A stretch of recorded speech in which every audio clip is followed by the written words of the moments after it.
Yo, yo, yo, yo, yo, what's going on? What's going on? Welcome to another episode of Empire Jeff TV. I am your host, Empire Jeff, coming to you on a Friday night live from the Bay Area, man. I'm out of town on business, so I don't have my normal audio set up.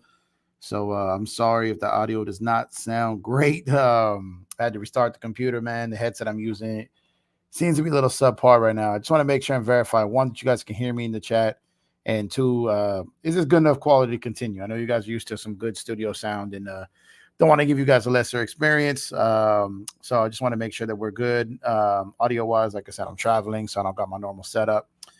So I definitely do apologize for that. I don't got the air horn tonight. I don't got none of that. But if I did, I would definitely straight off top shout out my guy Mission 24 here for the 1999 Super Chat.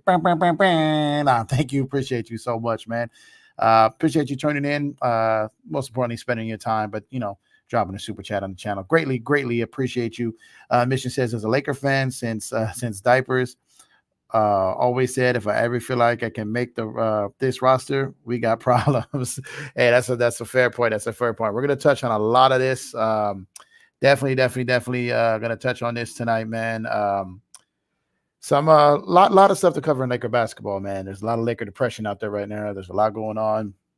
We had that little mini 2-game streak where we won and then just completely got obliterated last night. But I want to touch on something real quick before we get further and talk about the Lakers and other things here.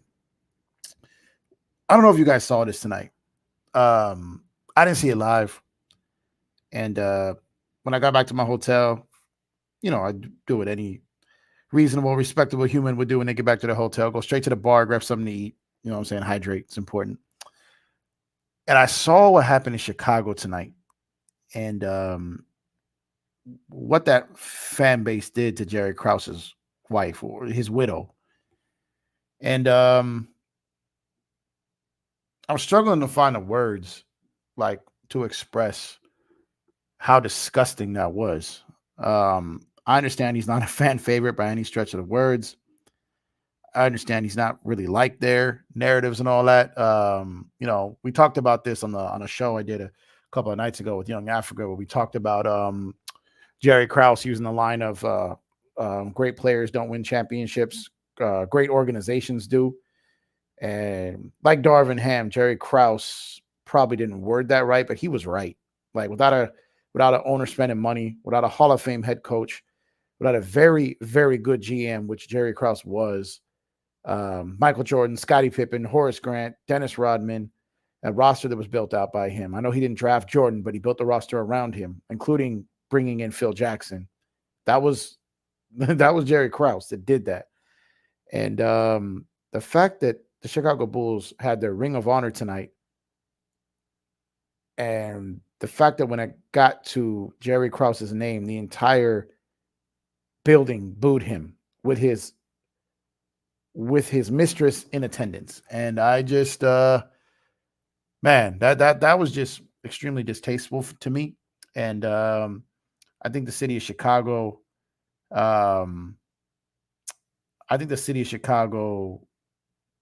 reserved that loss tonight. And I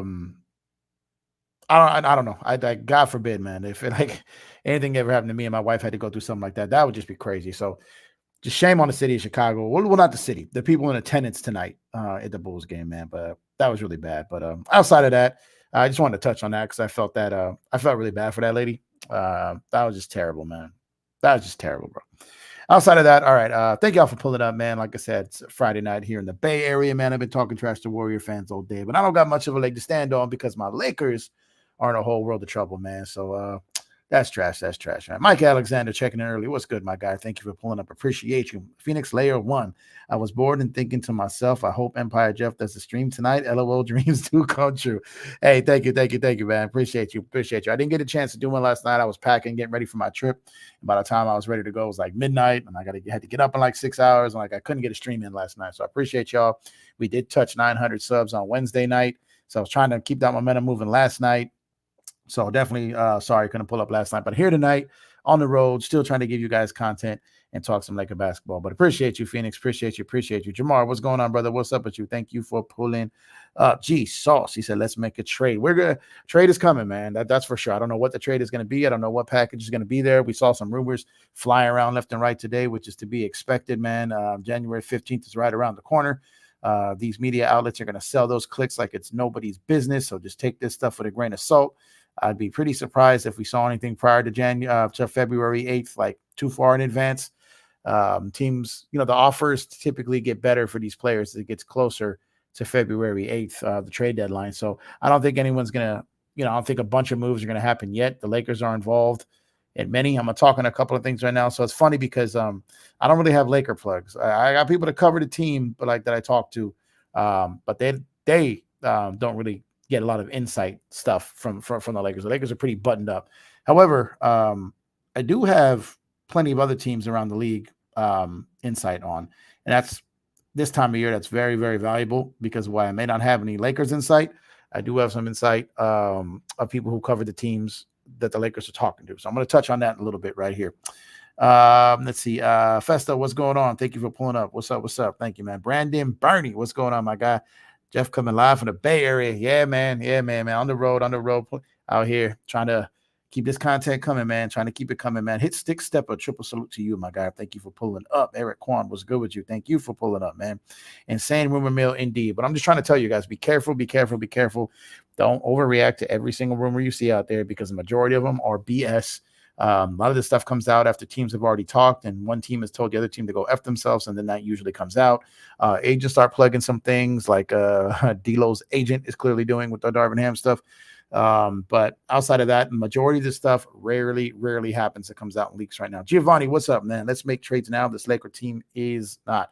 Yeah, they're going to make trades. There's something's going to happen. I don't know exactly what it is. I don't know if it's going to be a major trade. I don't know if it's going to be on the margins. For some reason, I'm not convinced that Rob Pelinka is going to panic and just gut half this roster, but he might. If they continue to play lousy. Where this team is right now versus where they will be in 2 weeks is more key than where they are actually right now. Miguel, what's up, man? Chicago fans are trash. Poor woman reminded me of my mom. Yeah, that really did hurt. I thought of my mom too. I thought of my mom. I thought of my grandma. I thought of my wife, man. Like, what if, that's just. I can understand if that man did not actually no, I can't understand. This is sports, people. This is sports. Like, you mean to tell me, like, I don't care what it is. If Bill Russell's wife was in attendance at Crypto.com Arena, and for some reason it was an NBA thing or an all-star game or something, and they were honoring Bill Russell and his widow was there on his behalf to accept whatever they were giving, I find it hard to believe, or I wouldn't find it acceptable if LA fans booed his widow. That's just trash, man. That's just straight basura right there, man. So outside of that, man, just, I I can't remember a time I've seen something that distasteful. That was just brutal to watch. That poor woman, man. I'm trying to tell you, man. What's good, James Caldwell? Thank you for pulling up, bro. I appreciate you, man. Yo, Jeff, intro music. Hey, appreciate you, man. That's the NBA one. The baseball one's fire too, man. I gotta hit y'all with a Dodger one soon, so I can remind you how fire that track is too. But appreciate you, man. Thank you for your continued support there, Sammy the man. Appreciate you, brother. Let's see, Dante, what's going on, my guy? Lakers are in shambles right now, y'all. They're hurting, man. Humble TV, what's going on, my brother? Humble, what's going on, man? I ain't seen you in a minute, bro. Hope you're doing well. Hope you and the family are doing good, man. I know you're frustrated with these Lakers right now. We all are, man. But stick in there, man. We've been down this road before. I've been a Laker fan my entire life. I've been through peaks. I've been through valleys. I've been through championships. I've been through the gutter. I've seen this front to back. You know what I mean? This happens from time to time. We just got to roll. We just got to roll with it. Support our team to the best of our ability. I know we're spoiled. I know we get frustrated. But at the end of the day, man, it's still a blessing to represent the purple and gold even when they're struggling. We can't forget that, man. There's teams who go their entire existence don't experience what we've experienced in 17 seasons of championships and all the other accolades and first ballot Hall of Famers and legends that have, worn the colors of the Los Angeles Lakers, man. So let's not act like we haven't been blessed for most of our lives watching this team. So we're just going through a rut. Let's try to remember that. Audio sounds good. Appreciate you, Seth. Appreciate you. Like I said, it's a different setup on the road, man. I was doing my best to try to get this going, and my computer decided to update right when I was about to go live. And it's one of those things where I ignored the update long enough. It was like, sorry, Jeff, you don't get to decide. We're updating for you. But yeah, so Hopefully, if the audio starts bugging out at all during the show, let me know, guys. I'm doing my best, like I said, out here on the road. So appreciate y'all for tuning in on here on a Friday night, man. Let's see. Everybody showing people out here. Let's see. Got one. Sounds good. There we go. Hear you. Good. Okay, cool. Let's see. These Lakers trade rumors is crazy. Yeah, Nicholas, they're super crazy, man, because like I said, this is the best time of the year. So think about Black Friday, think about all the big sales of the year, right? This is a newspaper, internet publishing, or websites. This is their Black Friday. This is their peak time to sell clicks when it comes to the NBA. Around this time and the NBA offseason leading up to July 1st, right? So this is their peak season. So you got to remember that. Like I said, take it with a grain of salt. Every rumor you hear, don't believe it. Don't believe it until you see the top tier ones really start to pick up steam and repeat it multiple times. There's majority of these things that get talked about do not happen. Now, a couple of things. Let's talk about the DeJounte Murray one right off top. I've been saying for probably at least 2 weeks now that I don't think the Lakers have enough to get him. Just for the simple fact that they gave up 3 first-round picks plus a first-round pick swap to get him. It's going to be hard for the Lakers to get him with just 1 pick, especially if they try to make it protected. So can it happen? Yeah, it can happen. But until it does happen, I'm not going to really believe it there. Do they really come off the belief of him that much of a player that they're really to basically 3.5 first-round picks is basically what that boils down to just gut it down to 1 pick? I don't know. And I still don't know if he's going to move yet, as far as this early. So that is a big discount. To talk about buying high, selling low, that is an upgrade. Don't get me wrong. Is an upgrade as far as his shot creation, his ability to shoot, is definitely better. But if you're giving up, if you're giving up any combination of Reeves, D'Lo, and a pick, Murray is a good player, but those 2 plus a pick, how much better does that make us? I don't know. I don't know the answer to that question right now. And I'm always weary of guards coming to play with LeBron James. Not LeBron, no shade of LeBron. But what's going to happen when Murray is going to have the ball in his hands and they turn him into a spot-up shooter? Because you got playing with LeBron and playing for Darvin Ham. That would concern me with getting any of these guards, especially if you're giving up, 2 key role pieces and a pick. That's, man. If we had any type of offensive flow and structure, then I would say do this any day of the week. But you got to, in a vacuum, it makes sense. But in reality, it might not. And that's what I'm trying to figure out here. Shan Music, what's good, my guy? Thanks for pulling up. I feel we getting LaVine, Caruso, and Drummond while keeping Reeves just feel possible to do so. Now, if that's the case, good Lord. Hold on. Give me 1 second. Let me get a drink of my drink here. 1 second, please. Now, if that's something that's able to pull off, that's a different ball game than making that trade with Reeves and a pick and all that, and that salary. But like I said, if you're getting Caruso, Drummond, LaVine, Caruso, and Drummond, but that's going to be expensive. That's going to be expensive. But like I said, I don't know what path the Lakers are doing. I don't know. Do they have as much interest in LaVine as the media seems to have, or Laker fans seem to have in LaVine? I feel like the Lakers almost would have more interest in Murray than they would LaVine because that contract is much more friendly. He's a 2-way player. Even though his defense is slightly overrated, it is better than Austin Reeves and D'Lo's for sure. But very, very curious to see which. I'm curious to know which player the Lakers actually favor, because that I don't know right now. I don't think anyone does. But speaking of guys who cover teams around the league, the Lakers have talked to multiple teams. They talked to teams that haven't even leaked. So there's a bunch of conversations out there. Rob Pelinka is doing his due diligence and checking in with everyone. And we'll see what shakes loose from that. I don't know what it would be yet. Like I said, you're going to continue to hear multiple rumors when it comes to the Los Angeles Lakers, because Lakers are box office. They sell clicks. Just mentioning the Lakers and any type of drama. So you got Laker drama mixed in with trade season, and then you just have a recipe for huge success for these companies during the clickbait time right now. But speaking of click, man, we got about 45 people in the building right now, 26 likes. So do your guy a favor and drop a like on the video, man. Goes a long way to help the channel out. And if you haven't done so already, please subscribe to the channel. Like I said, about 30% of the people who tune in nightly have yet to subscribe to the channel. So you're here every night. Go ahead and subscribe. Really does help the channel out. and we greatly appreciate it. Also, going to become a member. We got 3 different tiers. We got mid-level, and full mid-level. Could have some member-only videos, some giveaways, some things coming up in the near future. So go ahead and join the team here at Empire Jeff TV. And for those who have already subbed and liked the video, thank you so much. Turn on those notification bells. And anyone who subs in the future, appreciate you as well. Adam, what's going on? Let's steal Cam Thomas while he's on the bench. He wouldn't be expensive, but he can keep glad up. Well, it's hard to say that if he'd be expensive or not. Like I said, he's on the bench. I understand it, but Cam has that good player on a bad team vibe. He's gonna be able to come and get buckets playing with Braun and AD. If his touches go down, seems like a guy who wants to jack up shots. And I don't know if you looked, man, but when his shots went up and he was out there getting those 30-point games, the Nets lost almost all those games. So again, you can get guys in this league, Adam, that can chuck. You can get guys who can go out there and get 30 points, 25 points, 24 points regularly, but it's not going to lead towards wins. You need guys who can be efficient playing with Braun and AD. You got your top 2 guys. You got your top 2 scores. Where's your guy that's going to get you consistently 18 points a game with limited touches? Where's your efficiency going to come from? Those are the guys you really need to look for. When we start looking at these guys and just look at the numbers they put up when they're putting it up on a team that's playing for nothing, when you got guys in and out of the lineup, like the Cam Thomases, the Lonnie Walkers, like these guys. Like I like Lonnie Walker, but everyone's on the Lonnie Walker train.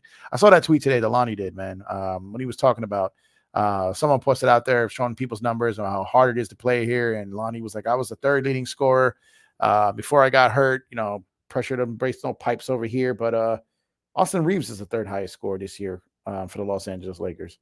And he's having a better year than Lonnie did when he was our 3rd leading scorer last year. And it doesn't matter because the 3rd leading scorer, if you're not 18 to 20 and can play some defense like that's what it is. So I like Lonnie. I really do like Lonnie. And I hate that I even have to have this conversation. But the obsession with Lonnie Walker, like Lonnie Walker was going to come in here and get 20, 22 a game and play a level of defense that we love to see. It's fool's gold. It's a facade. Like it doesn't make any sense. So I understand people hold on and people want to point to everything that the Lakers did wrong, not bringing back Lonnie Walker, which, mind you, no other team in the league went heavily after for him, and he had to settle on a minimum deal. He took a pay cut when he left the Lakers, not like Malik Beasley did, but like the league wasn't on him like that. So he took a minimum deal, wasn't even promised a starting role in Brooklyn, and went there just to get on a roster spot. So I think people need to have some context when they're talking about this stuff. And the Malik Monk thing that people keep beating into the ground, people need to understand the maximum amount of money the Lakers could have offered Malik Monk was the money that they gave to Lonnie Walker last year, which was the mid-level, about $6 million. And Malik Monk took a 2-year, roughly $19 million deal with the Kings. He wasn't going to take that. The Lakers weren't going to be able to match money that other teams could give him. Malik Monk left to secure a financial future for his family. He loved the Lakers, would love to have been here for the Lakers, but the Lakers didn't have the money to offer him. Now, if it would have been this offseason when they gave that money to Gabe Vincent, when they stayed below the non-taxpayer mid-level, if they had that $13 million the previous summer, they could have kept Malik Monk, but they didn't have that money available. And that's just the things that happen. And people not understanding the mathematics and just go to the end result of him leaving, but they don't apply any context as to why the Lakers could not re-sign him. And that's important stuff to know. Eric said Chicago Bulls fans were despicable in booing Krauss and his family to tenants. Yeah, that just turned my stomach, man. That was just so bad. That was just so bad to see, man. Again, that poor woman, man. That poor woman. I hope. I don't know what they could do to make that right, and I don't know what can be done. It's not like anything's going to fix a bleeding heart like that, because that was just, she was crying. She had to be consoled. Like that was, God, man, that was horrible, man. It's disgraceful. Yeah, absolutely disgraceful, man. So Dante, what happened was that the Chicago Bulls had their ring of honor ceremony today. Phil Jackson, Tex Winter, Steve Kerr, a bunch of other guys, Tony Kukoc, a bunch of other guys from the 95-96 team. And Jerry Krause, who passed away, I don't know, like 5, 6, 7, whatever years ago, obviously couldn't be there. So his wife and widow was there. And when they said his name and put her on the screen, the entire arena booed him and effectively booed her.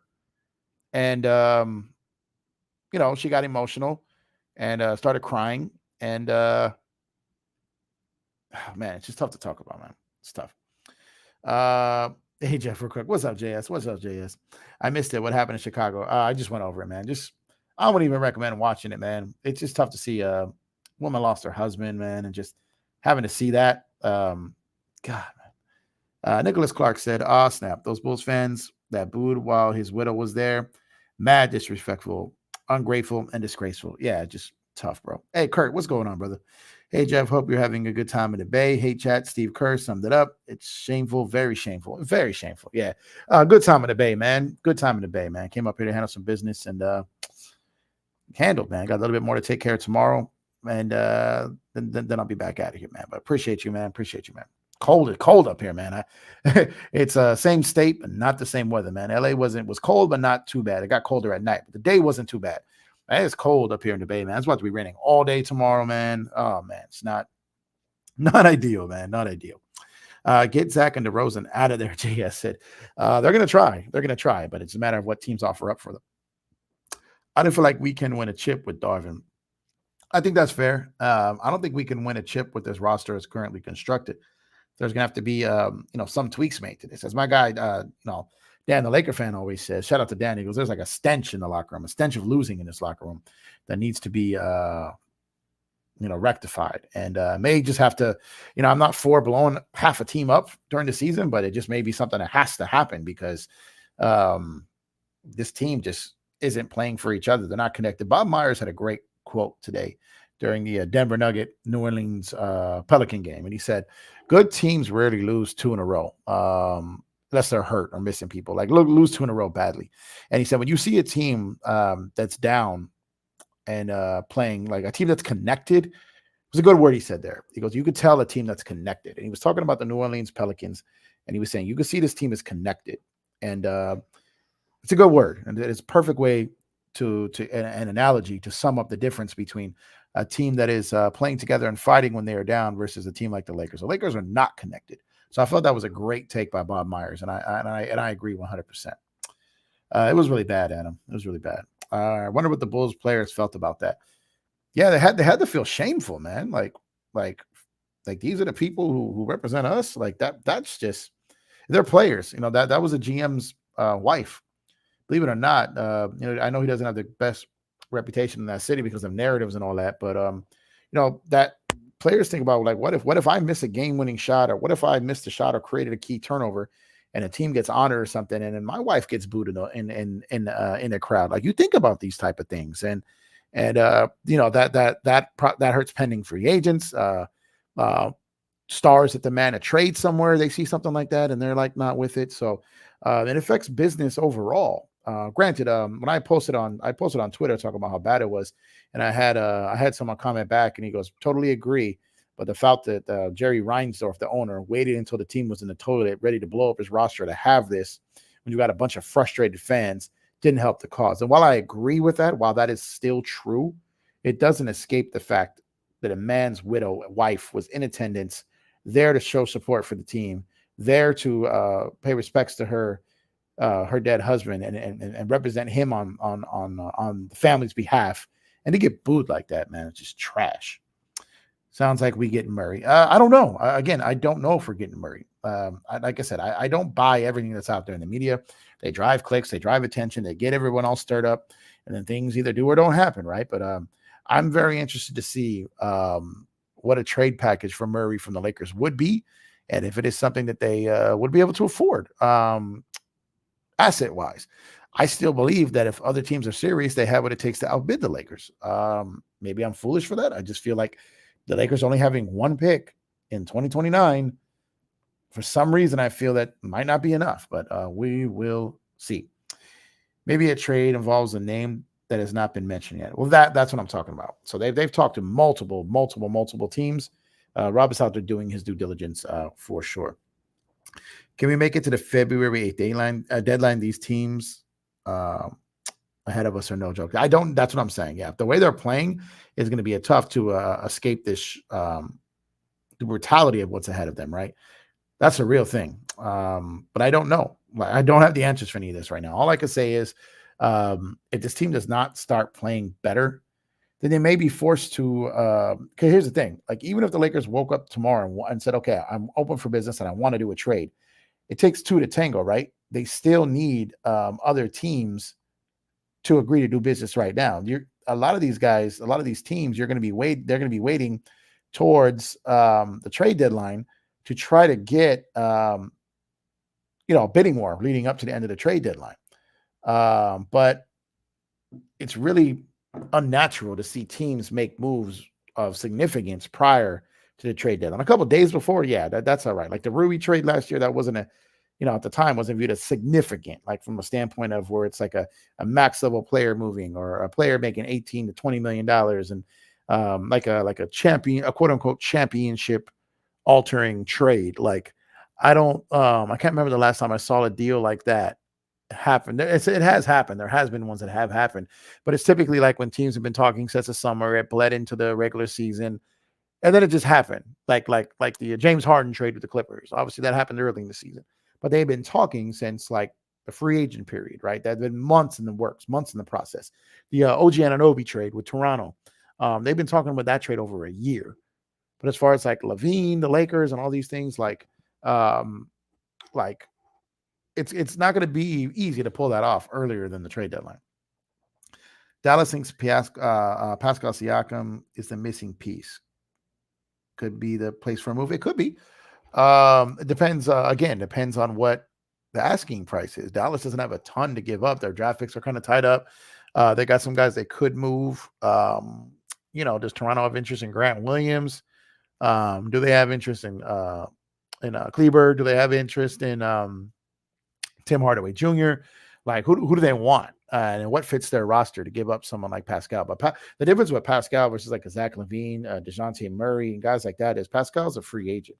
So there's already been talks about how he was linked to the Kings, but he basically insinuated that he has no interest in signing a long-term deal with the Kings. So at least as of right now, as of a couple of days ago, those trades fell apart because Sacramento isn't going to trade away important draft assets or talent for a guy that they're not convinced they're going to be able to re-sign. Like the New York Knicks don't make a trade for OG Anunoby unless they know that they have a strong chance to keep him. And they did know, and they do know, and that's why they did the deal. Sacramento moving for a player like Siakam would need assurances, and so far he's been unwilling to not only not give them assurances, but kind of informed that he probably wouldn't even sign there. So Sacramento pulled out from there. So Siakam is a little different, being that he's a pending free agent. He does have some leverage. He does have some control over his situation.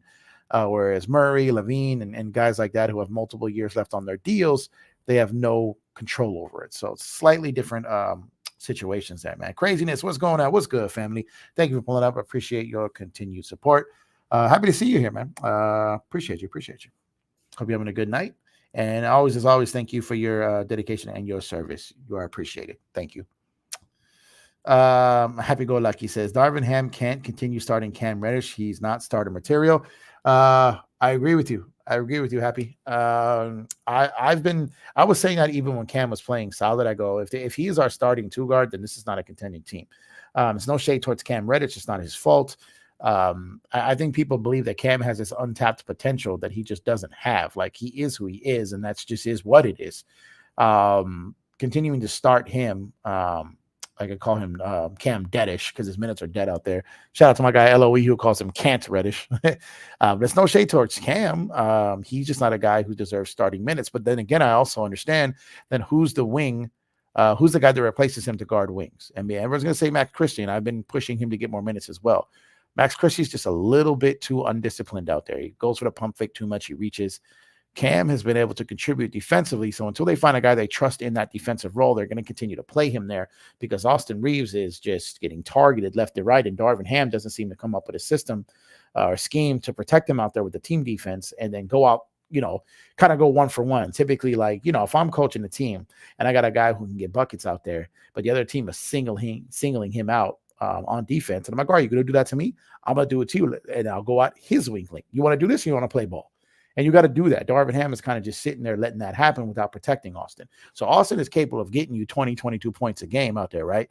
But he's getting pulled out because of his defense because Darvin Ham can't figure out how to fix that situation. There are plenty of guys in the league who score, but the other team targets, right?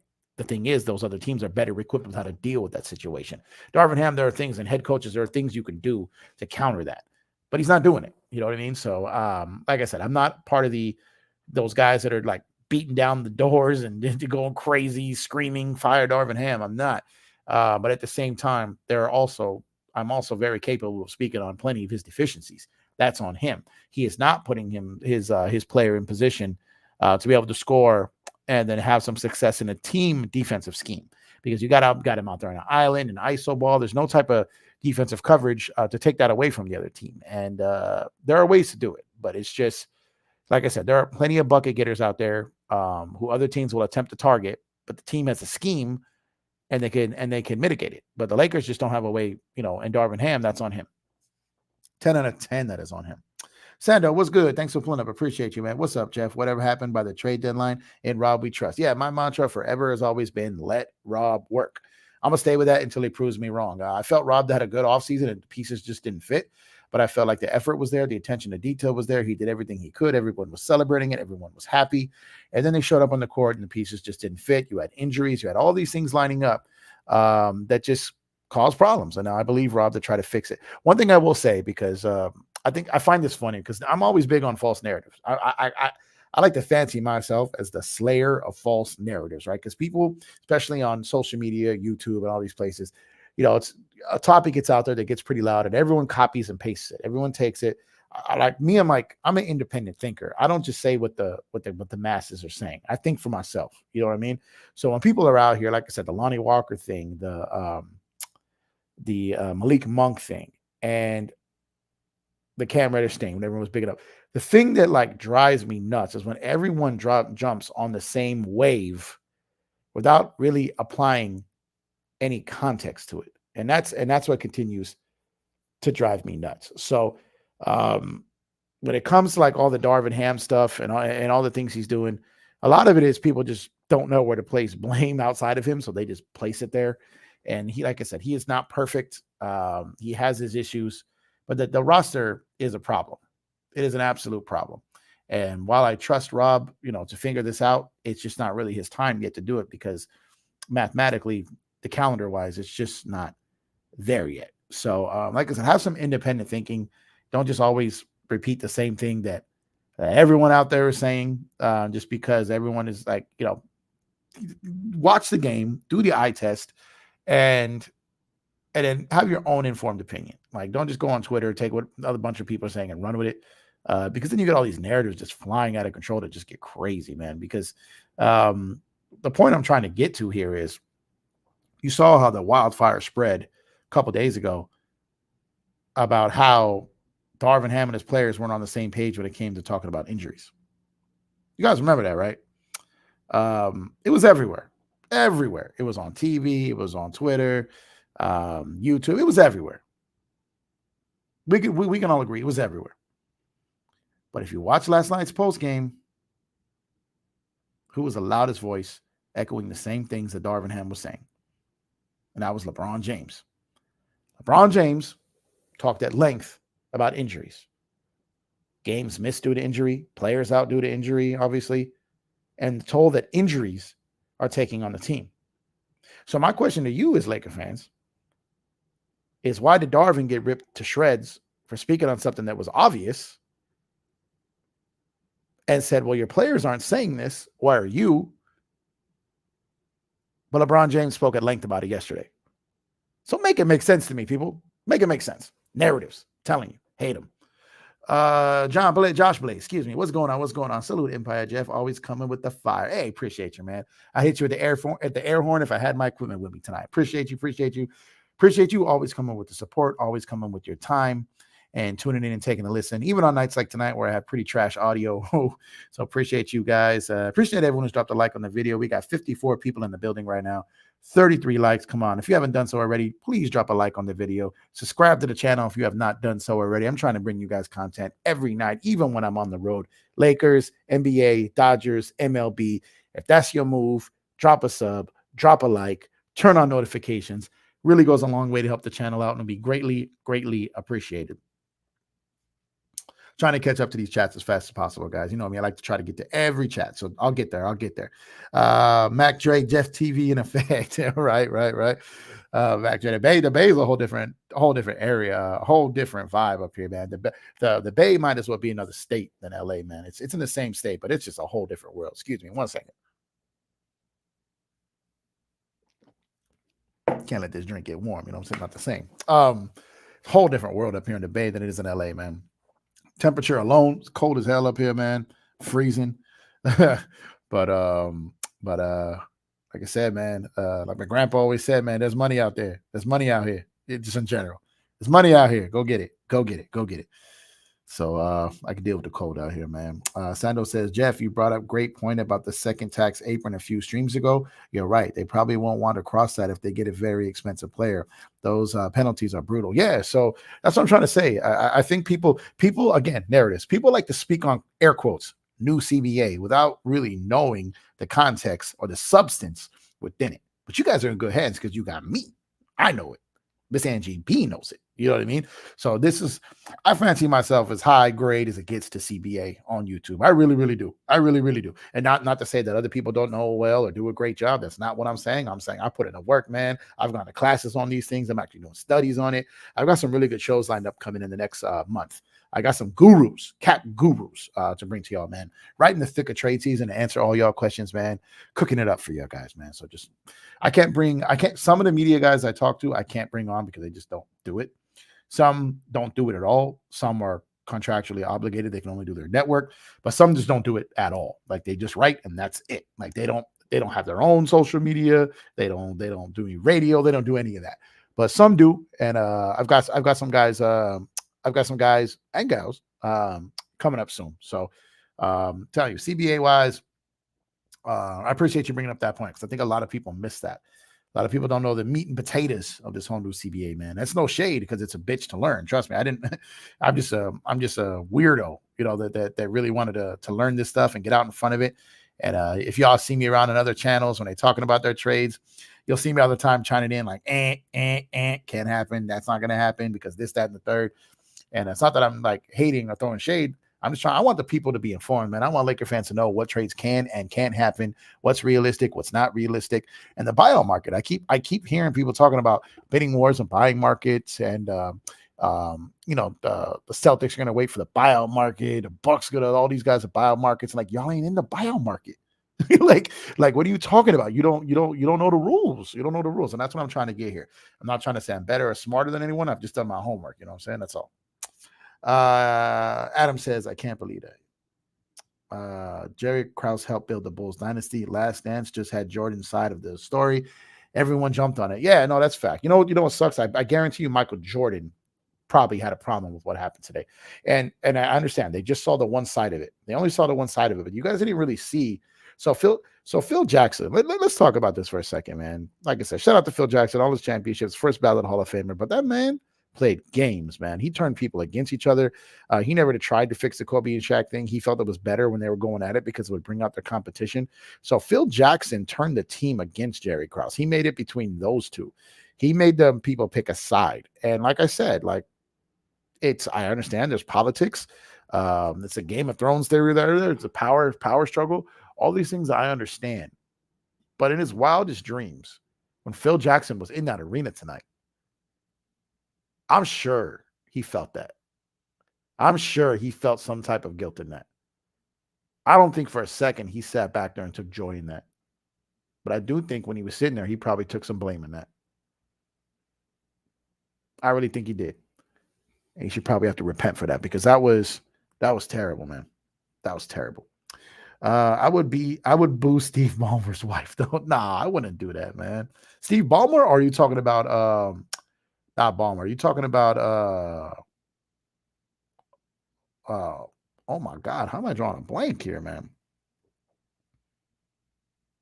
Holy, how did I forget the Clippers' old owner name? I know like the back of my hand. How did I? Sterling. There we go. Ballmer.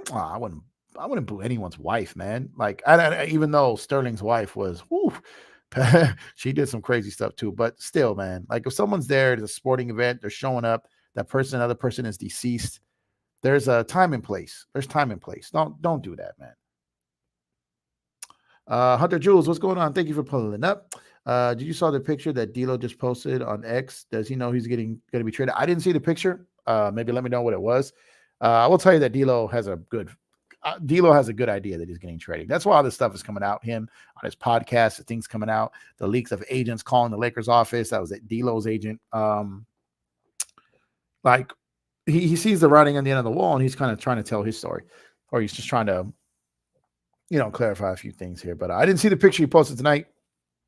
Came straight to the room and got my computer set up and jumped on here with you guys, so I didn't see it. What's up, my graphic brother, my Court King brother, the graphic guy, Chris in the building. Salute to you, brother. Appreciate you.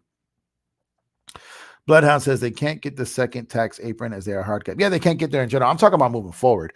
I'm talking about if they make a trade now and then try to add to it later, they can't get to that second apron because they're hard capped this year, but they're not hard capped next year. I still don't believe they're going to try to get to a point where they get to that second apron.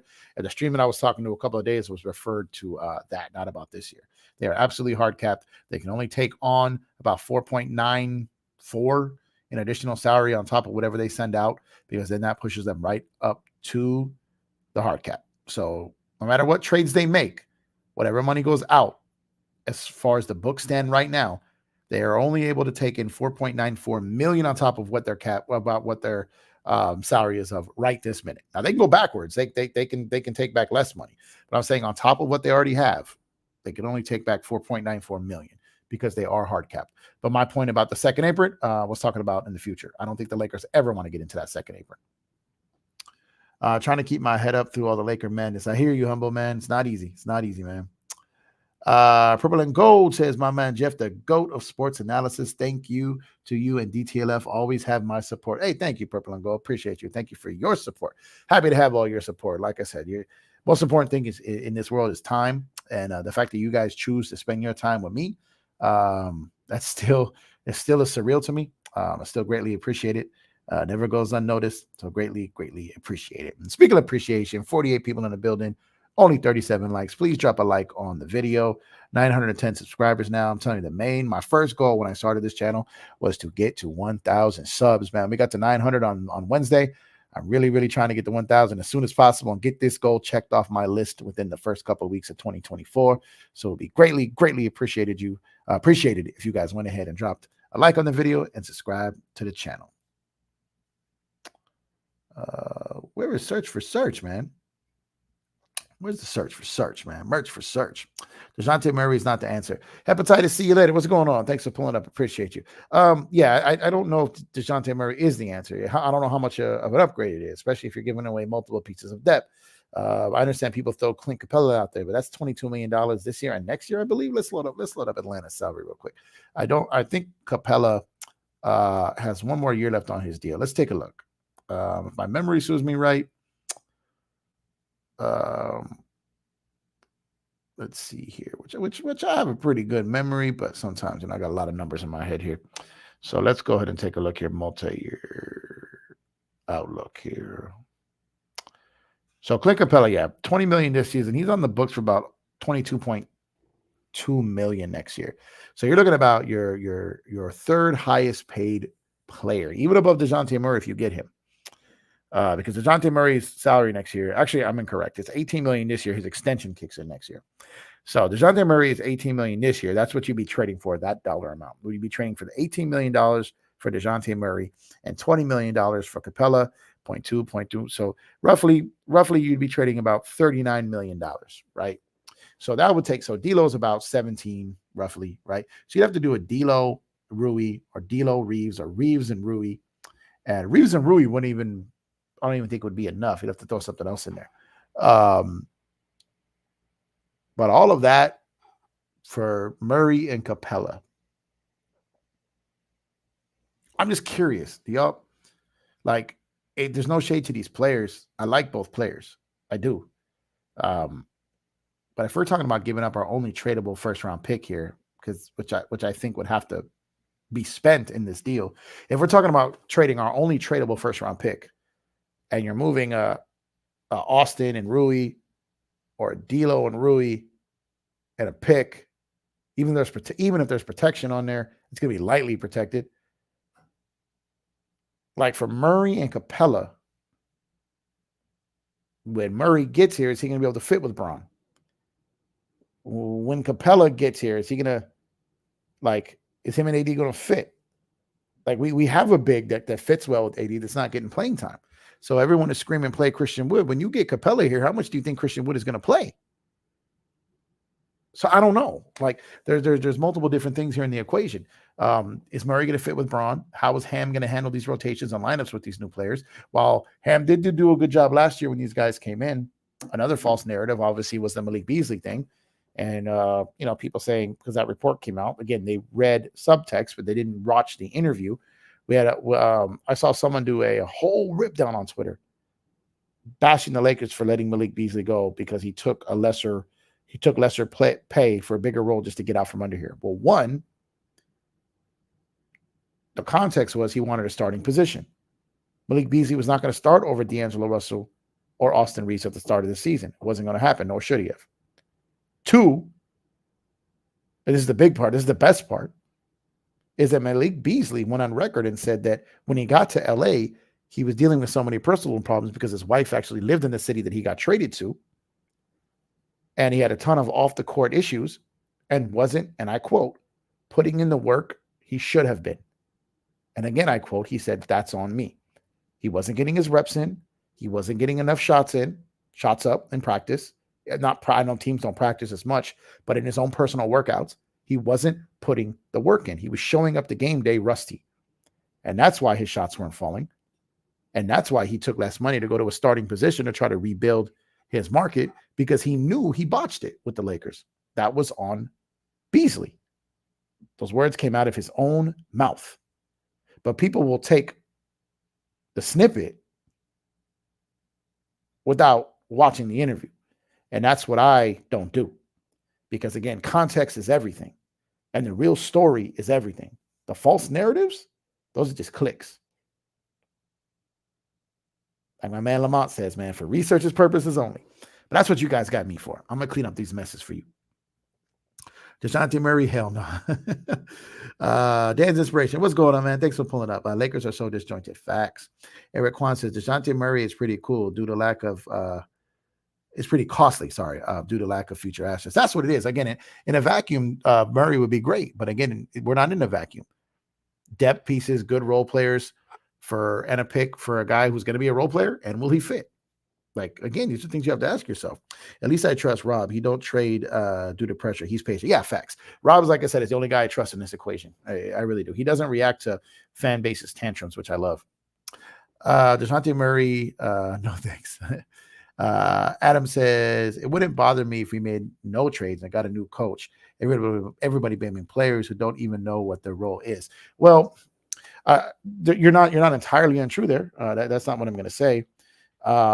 However, LeBron James, the young Africa broke this down incredibly.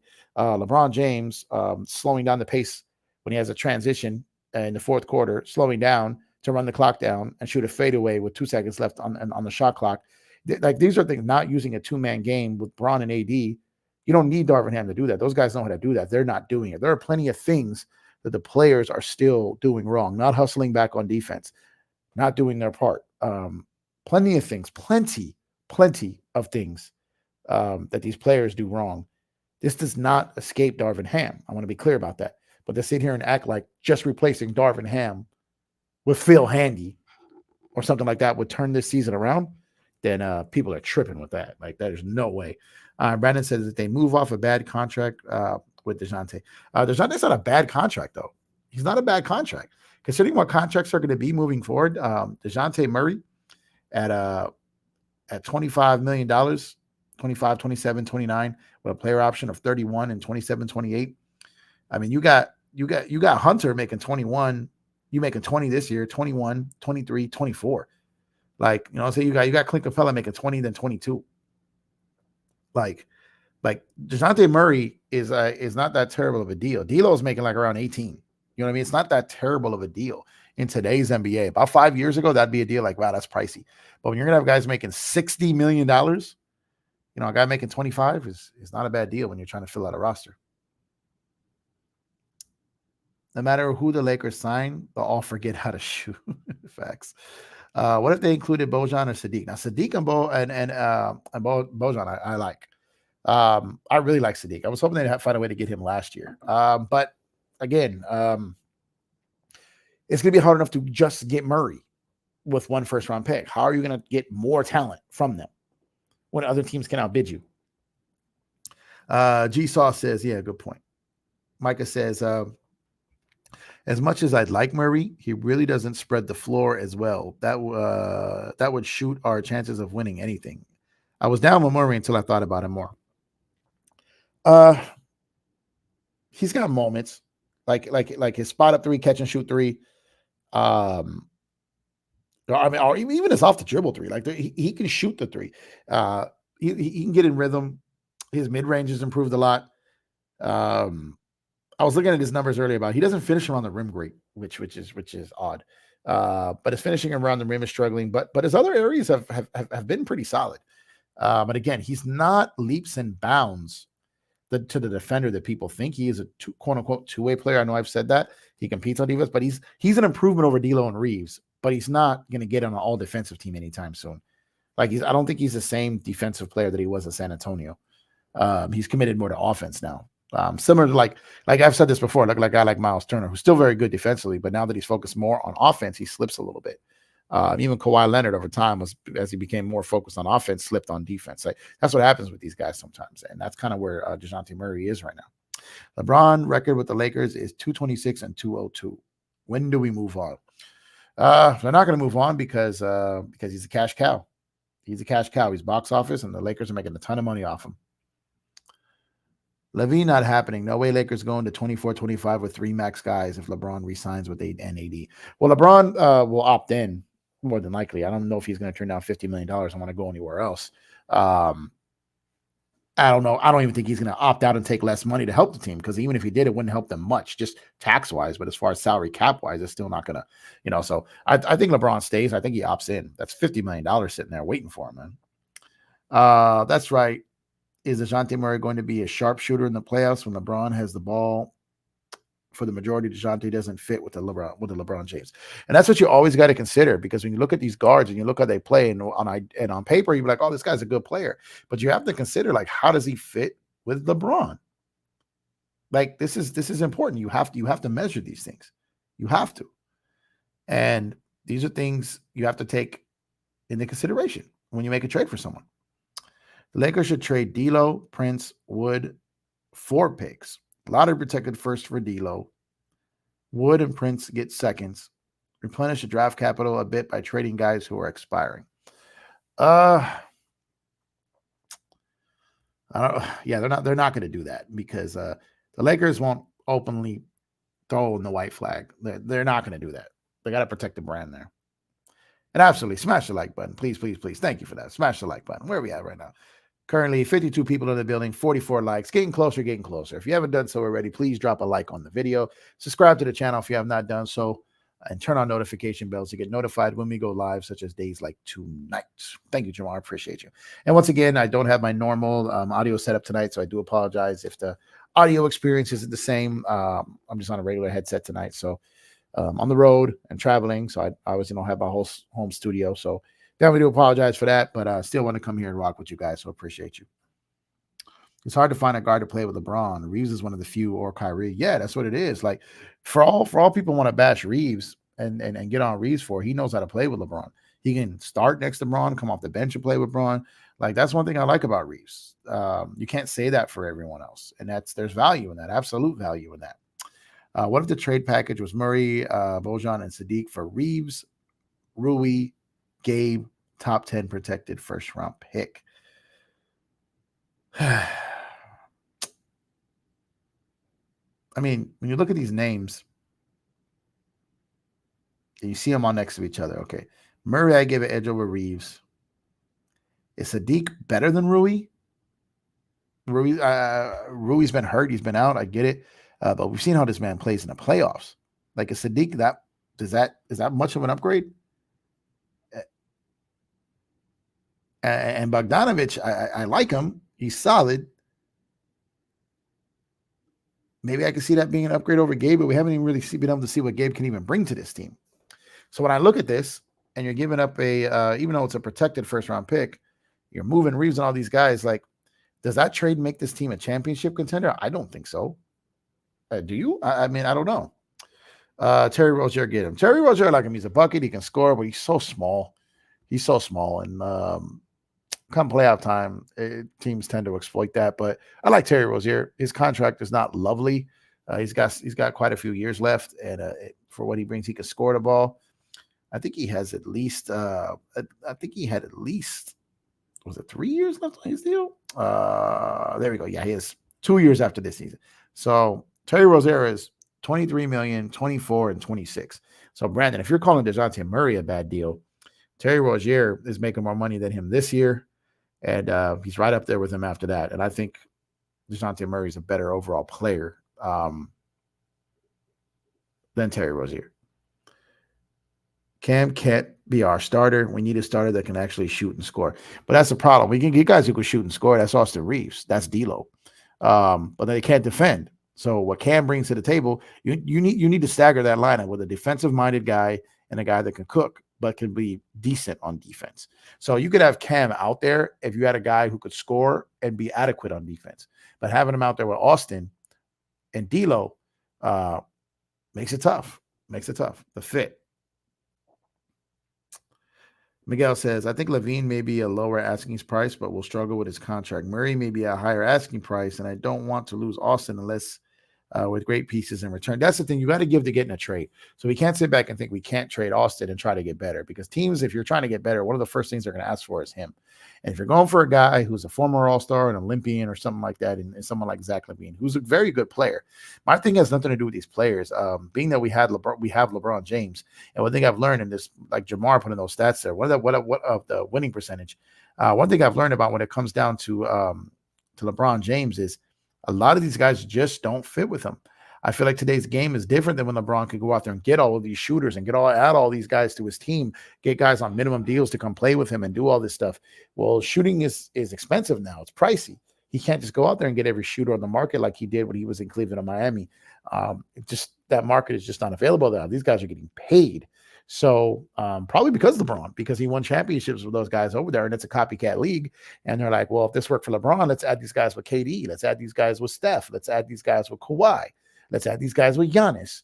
Let's put some guys with Tatum, even though he hasn't won yet. But you get what I'm saying? Like, these are the things that are happening. And those guys aren't ready available. And when they become available, because they're known to help win championships, they cost first-round picks. So it's just so hard to get them, where before it wasn't. No point in making big trades with green eggs and ham in charge. Trade guys on one-year deals who won't be back anyway for picks.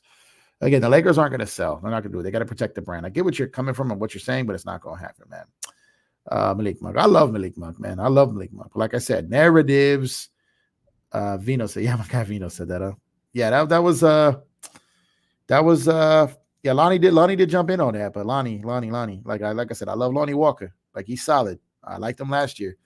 But Lonnie's injury history, and like I said, Lonnie, because he's having a good year on a bad team, bragging about being the third best, basically the third best player or the third leading scorer on the Laker team last year. That's what Austin Reeves is this year. That's what he is. So it's the same thing. You know what I mean? People, Austin Reeves could get traded tomorrow, and by next year they'll want him back. Dennis Schroeder, everyone hated. They want him back. Lonnie Walker, they want him back. Malik Monk, they want him back. Kyle Kuzma, you guys filleted him on the regular. You want him back. KCP was getting ran out of town. You want him back. JaVale McGee was ran out of town. You want him back. Like, it's crazy. The short-term memory and narratives. Like, it's just crazy to me. Hey, DJ, what's going on, my guy? 60 Cent pausing his workout to come in here and salute us, man. Appreciate you, GJ. Going ahead over to Lakers and 5. Drop a sub on my guy's channel. Fire content. Great dude. If you work tonight, DJ, drive safe, man. Appreciate you, bro. Lonnie Walker or D'Lo. It's funny because I think D'Lo is a very skilled, very solid player. I feel he's being misused, and I feel wherever he goes, I have a feeling he's going to play solid. So call me crazy, but D'Lo is a better player than Lonnie. Call me crazy, but he's a better overall player than Lonnie. He's just not in the right place. We lacking shooting guard that can shoot. Every time Cam makes threes, it changes the offense flow of the game. Yeah, I agree with you, but it's like one or two of them that he makes, and then a bunch of missed shots or hesitation or fumbles. A lot of things he does, even when he makes those shots, then he does something that kind of just takes it away.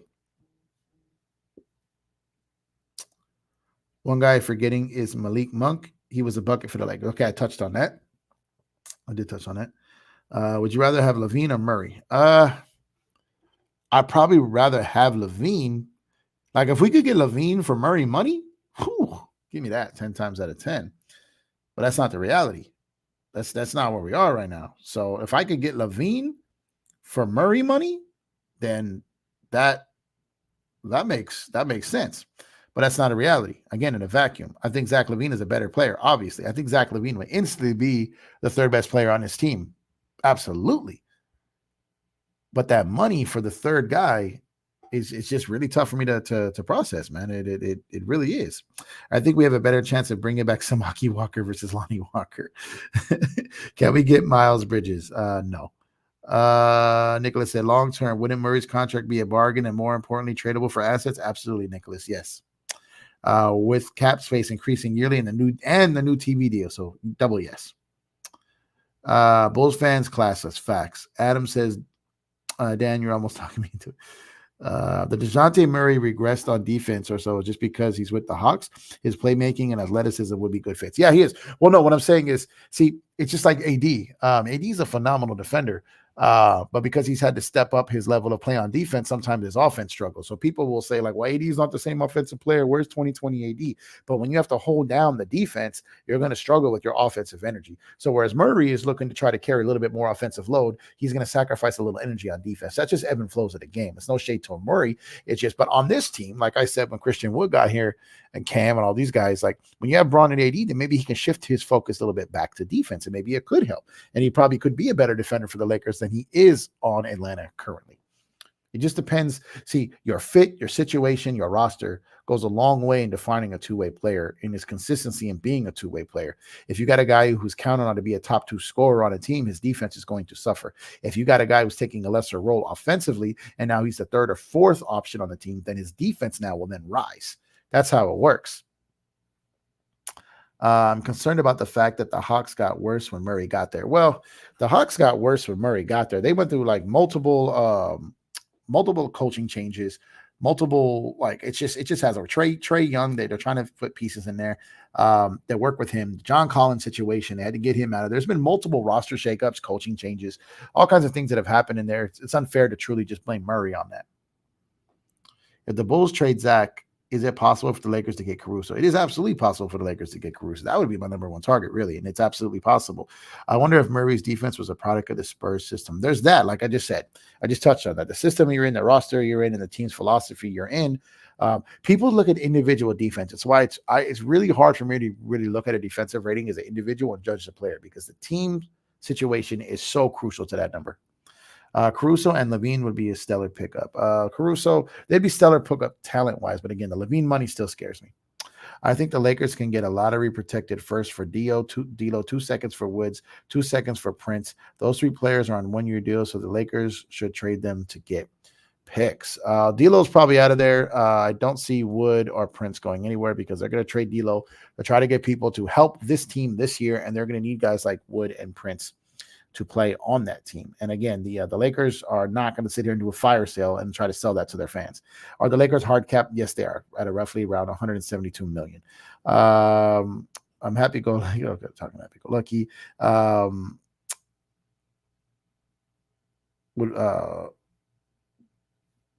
Why is my screen not showing the comment? Okay, there it is. What the heck just happened? Wouldn't be a bad pickup. There's a lot of guys who would be good pickups. You know what I mean? Just what's the price? What's the roster situation? Are you going to make moves to fill in and make them redundant? Those are the things that all come into play. Maybe we can get DeJounte to bring down his trade value and pose with a fake gun or TikTok and take his trade value. That's hilarious. Is Caruso even considered very available? Very. I think everyone on that team is very available. It's just you got to have very good offers. You know what I mean? But he's definitely available. Last year was deal, yeah.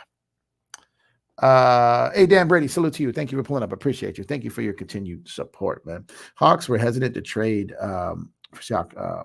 Yeah, Chicago for they were. They absolutely were. That's a deal I could see happen. I could see Siakam and Murray swap because you got a guy like Siakam was trying to control his leverage. Those are two same tier level guys that I think could move for each other. So and there's been rumors of that in the past. So I could see a Siakam for Murray deal, and Lakers cannot match that for either side if those two get moved for each other. Hey, Lowe's, thank you for pulling up. Appreciate you. The Lakers could really use LaVine. Do you guys see his defense and offense? He has a complete package. The Lakers need alongside Braun and AD. Well, he's a little suspect on defense. I don't agree with that, but his offense is solid. But again, when you're going from the first or second to the third or fourth, the third option, the clear third option, when everything goes down, your touches, your usage rate, your shot attempts, all of that goes down. But your money, that's when you start to run into problems there, man. And he's coming home to LA. Well, not home, where he went to school to LA. And that doesn't always work out. Time to sell off pieces for picks and try to replace draft capital. That's not going to happen, I'm telling you. Big Baby, what's going on? Thank you for pulling up. I appreciate your support. I would think you could get Caruso for Hood Shafino.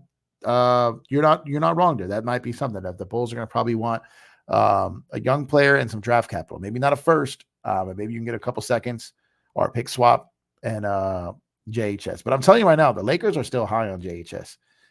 So even them, they feel they have another first pick to offer in him. Like they feel like his value is there.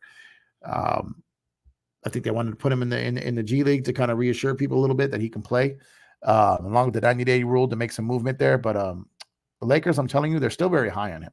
They really are. Yeah, he's not a good defender.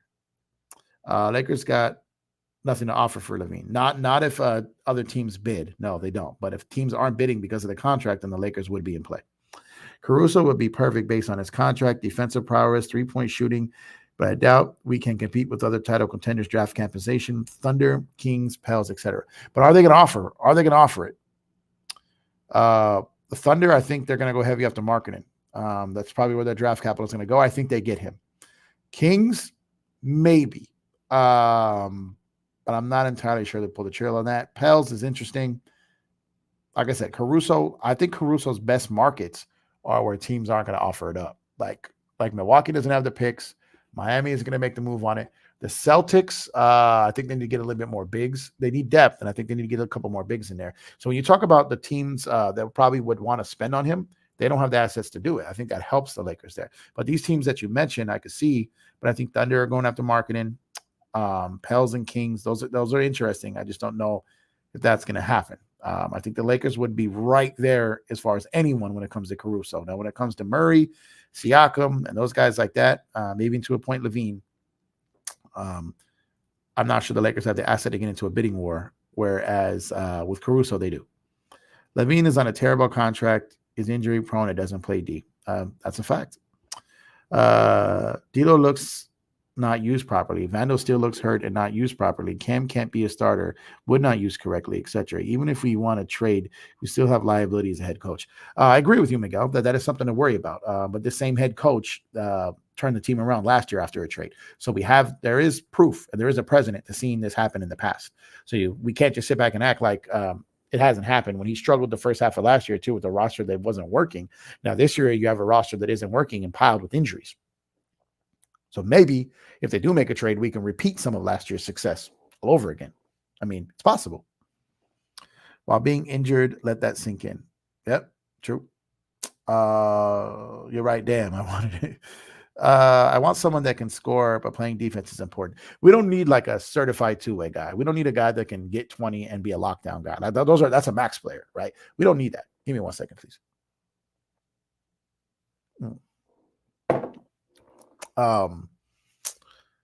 Tip your bartender, ladies and gentlemen. Tip them well, because when you do, they just knock on your door. You open, there's like drinks left outside the door for you. That's what's up, man. Shout out to my bartender, man.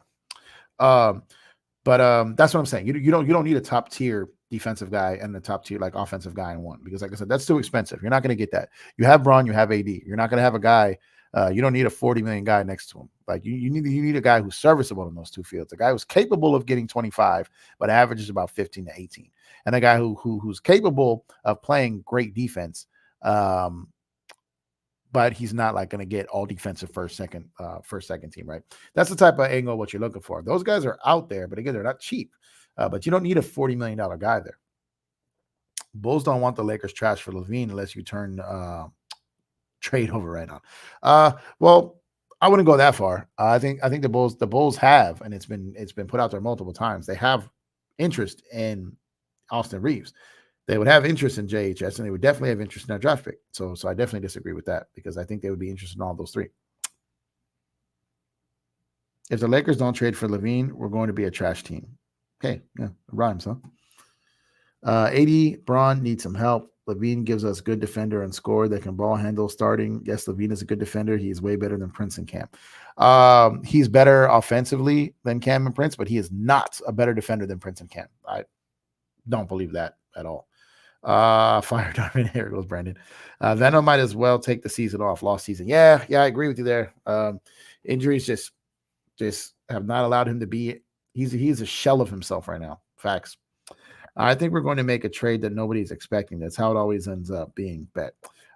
Maybe, but I'm telling you that trade last year, the Utah one, was not out of nowhere. That was known for a while. All the deals that they were linked to were known for a while. But a lot of those came out because the deals were dead and the other team started leaking them. The Utah one, the final one, the variation of it was a little different when that came out. But the fundamental, the framework, all that was out there for almost the entire season. Run a box and one. Yeah, that's what I'm saying. That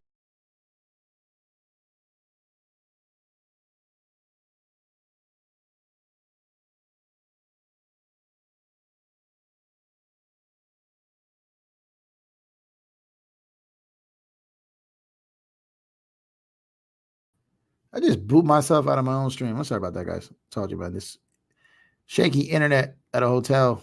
That was wild. 1 second here. That was wild. Let me find out where I was here. Give me 1 second. 1 second. Well, screen refreshed here. I'm like, what am I looking at here? Give me 1 second. Let me try to catch up to where I was.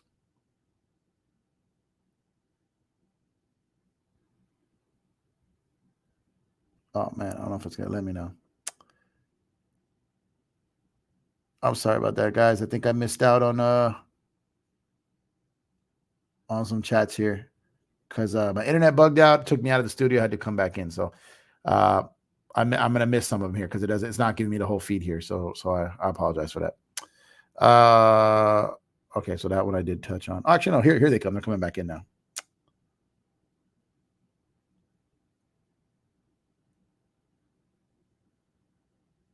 Give me 1 second. They're coming back in now.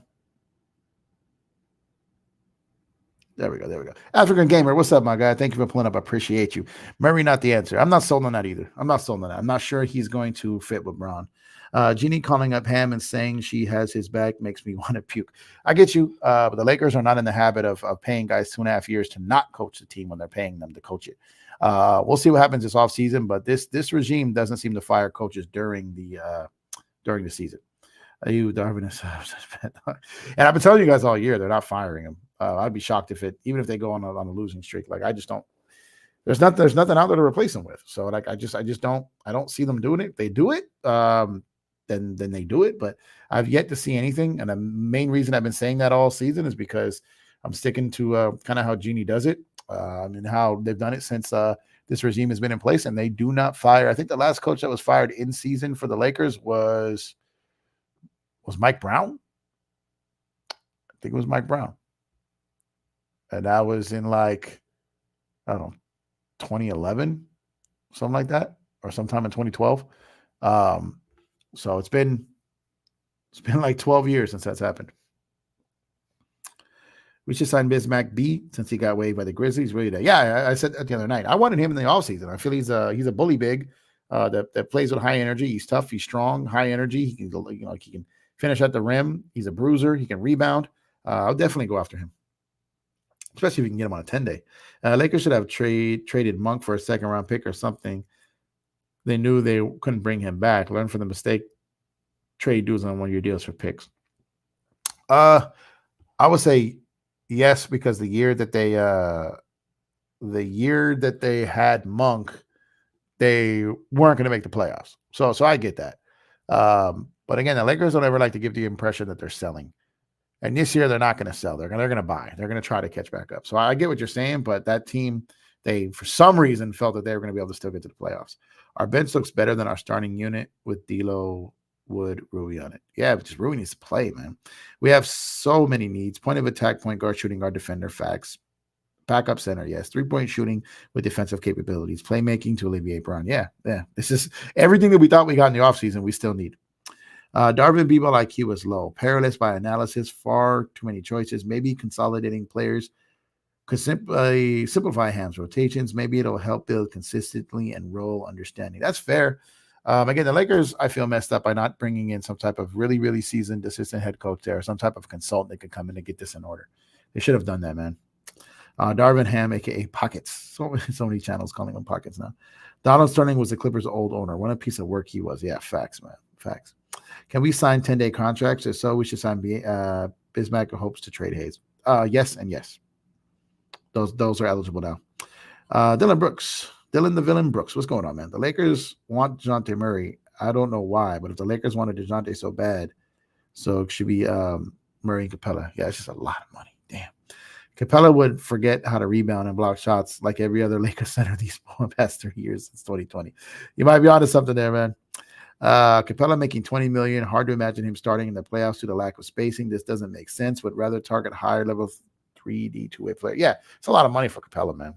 The Murray, I think, is underpaid. Capella overpaid. Also been hearing that Capella is losing half a step. He's been losing half a step for a while now. James says, hey, Empire, what do you think of a marginal trade with D'Lo like Malcolm Brogdon? I was looking at that early in the season. I did a breakdown on that. Malcolm Brogdon is often hurt and doesn't perform always the greatest in the playoffs. D'Lo had a better playoffs last year than Brogdon. As crazy as that sounds. I know he went to bed in the Western Conference Finals, but if you go back and look at D'Lo's production in the playoffs versus Brogdon, and then you went and go look at like Brogdon's injuries and all these things, like his name is an upgrade when you hear about it, right? Former Rookie of the Year, Sixth Man of the Year. His name rings out. But when it gets down to like actually showing up in the playoffs and playing and being available, Brogdon isn't what you always think. Lakers should fire Ham in the offseason and try to pry away David Adelman, the Nuggets lead assistant. He's an ex-NL coach. Yeah, now see, that's what I'm saying. They need a top tier. But the problem is it's going to be another rookie head coach, though, right? So he's an X's and O's guy, but he's never been a head coach. And that's what I think the Lakers might want to, like, maybe get a head coach and pay that guy something crazy to be your lead assistant or something like that. I think the Lakers need someone who could control the locker room. Let's see. For picks. I'm not sure what you're talking about. Which one? We talked about a lot of different things. Let's do show and see. Cool. Everyone like and subscribe. Let's get you up to 1,000 likes so I don't have to tell you all the time to subscribe. Facts. Well, that's the rule number one on YouTube. They tell you if you don't tell people to subscribe and like the video in your show, then you mess it up. It's probably true there, but yeah, go ahead and like and subscribe to the channel, man. We got 56 people in the building. We got 51 likes. We got the 50 likes on the show, so I appreciate you guys for that. But go ahead and subscribe to the channel if you have not done so already. Try to catch up to these. Let's see. If the Lakers trade Reeves, I'm not going to cry. It's business. I'm not going to cry if they trade anybody. But if they do move him, it's got to make sense. If LeBron is staying, every year will be similar to this year. Tired of firing coaches and tired of training half of the team every year. Facts. That's just what it is, The Lakers need a point guard who can give you defense, buckets, distributor, and also can carry the team without LeBron or AD. And do you think DeJounte Murray provide probability? Yes. He could do all that, but again, he could do all that when he's a first or second guard option on a team. Coming here with Braun and AD, like the Braun element is a real thing. It's kind of where guards go to die at times, So if he's going to come in and play alongside Braun, I'm very curious to see how he fits in with that. It'd be interesting to me. Like I'd have to see that, And I'm not entirely sure how Murray would even fit with Braun. I like DeJounte Murray as a player, but I like a lot of guys as players until they get and play alongside Braun and they don't have the ball in their hands, and they're playing and they're put in the corner. And they're just set as a spot-up shooter, and that doesn't always work out for a lot of these guys. They need the ball in their hands to create. If you get picks for D'Lo, Prince, Woods, who are expiring and won't be back next year, that's good. Again, the Lakers are not going to sell people, guys. They're not selling. They're not going to give the impression to their fan base that they're selling away their players and they're giving up on the season. They're not going to do that. I get the feeling this Laker team, staff included, besides Jeannie, doesn't really understand the passion of Laker Nation. You might be onto something there. You might be onto something there. I mean, Darvin has come out and said certain things that, immediately you wouldn't want to say to Laker Nation. No way, Terry Rozier. He's too small. He's small and his money is big. Wood could land you a second-round pick. Same with Prince. Both of them won't be back next year anyway, so you might as well get something, even if it's for a second-round pick. Well, we don't know if they'll be back next year. The Lakers, like I said, the mid-level is going up every year. You're going to see a mid-level being like $15 million at some point. So I wouldn't say that they wouldn't be back next year, especially if they play worthy of it. So there's a chance they could be back next year. Similar to the time, right? Yeah. Well, they moved Brian because he wasn't getting playing time. They weren't moving because he was a one-year deal. They're moving because they weren't playing him. Us Laker fans get attached to players quickly. We have to realize it's a business. I don't get attached to anyone. Outside of Kobe, Kobe says Shaq moving to hurt, but like Braun AD, like I don't know. To me, it's Lakers first. If there's a trade that makes our team better for now in the future, move anyone. Hey, Miss NGB, hello. Thank you for pulling up. I appreciate your support. And by Jeff TV's own NGB. Salute to you. Thank you for pulling up. Someone, what's going on? Thank you for pulling up. Honestly, even if the Lakers get LaVine or Murray, I don't think they will be able to beat the Celtics. They're such a dominant and well-constructed team. I hear you on that. But one thing about the Celtics, though, is their depth is going to be a problem come playoff time. They get an injury or someone rolls an ankle over there, they're going to struggle. And at the end of the day, the Miami is still put together to beat that team, which is crazy. Miami is a team that just kind of coast along the regular season and get to the playoffs. And it's like, oh, okay, we've got their number. So it just be that way sometimes. Sometimes a team just has your number. But I get with you. That team is fantastic. They're very good. They're playing great, but their depth is a problem. And if someone goes down, they're going to have some issues there. We don't want Malik Beasley back. No one does. Yeah, this is like ship them out and recycle players and then bring them back because we miss them, right? Hayes or Wenyon? Neither really. Tamika, thanks for pulling up. I appreciate you. Hello to you. Hope you're having a good night. Hey, Bree Love, thank you for pulling up. Hope you're having a good night. Thank you for pulling up. Appreciate you. Judah says, salute, Jeff. When talking about the money, is it because of the player LaVine is, or it's a business-wise due to the cap? We know the cap can increase with a new TV deal. Yeah, so to me, it's just the cap is going to increase, but it's my thing is I like Zach LaVine as a player. I truly do. But like I said, maybe I still have that PTSD from the Russ trade. But having a third option that's going to be making $47 million in your team, we've been down that road before. That's the exact number that Russ was making. So a guy in your third option, again, I keep coming back to his shots will go down. His touches will go down. His usage rate will go down. Every statistical category will go down, but his money stays the same. You feel me? And that's what I have a problem with. That's what I worry about because we've seen this before. Jackie, thanks for pulling up. Appreciate you. Man, I was really hoping the Mavs would suck so a Kyrie trade can save it. Not happening. Dorian Finney-Smith, Royce O'Neal, Deion Wright. Was that your 7? Those are the moves we should be looking at. Yeah.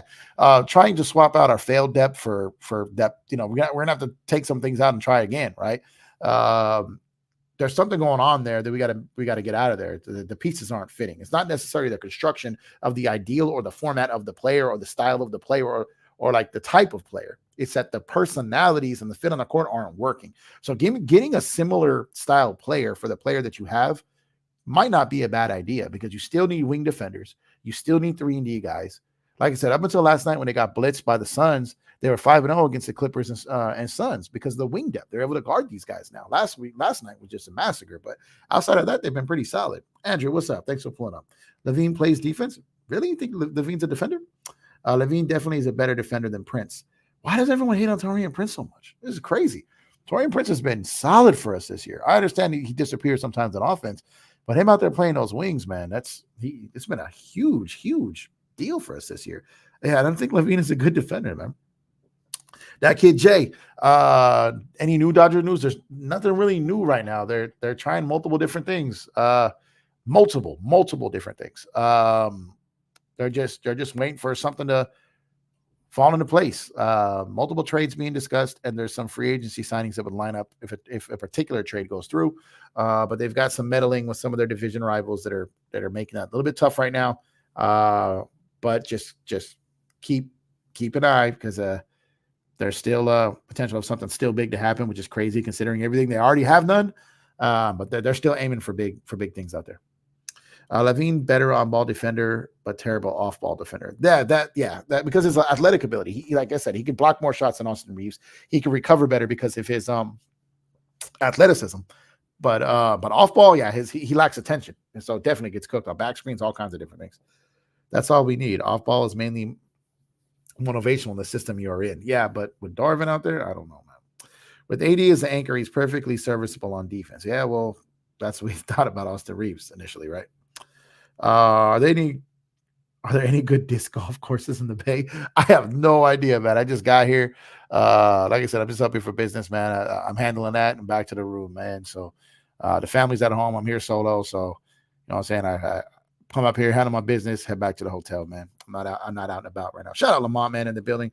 FYF Sports Debate, man, the best debate platform there is on YouTube. In my humble opinion, shout out to you for pulling up, brother. I know you're all over the place showing support, man. So I appreciate you tuning into the Empire Jeff TV and showing up. And you've been doing great coverage. I heard you on Reggie's channel, Earner with the Locker Room. I agree with you, man.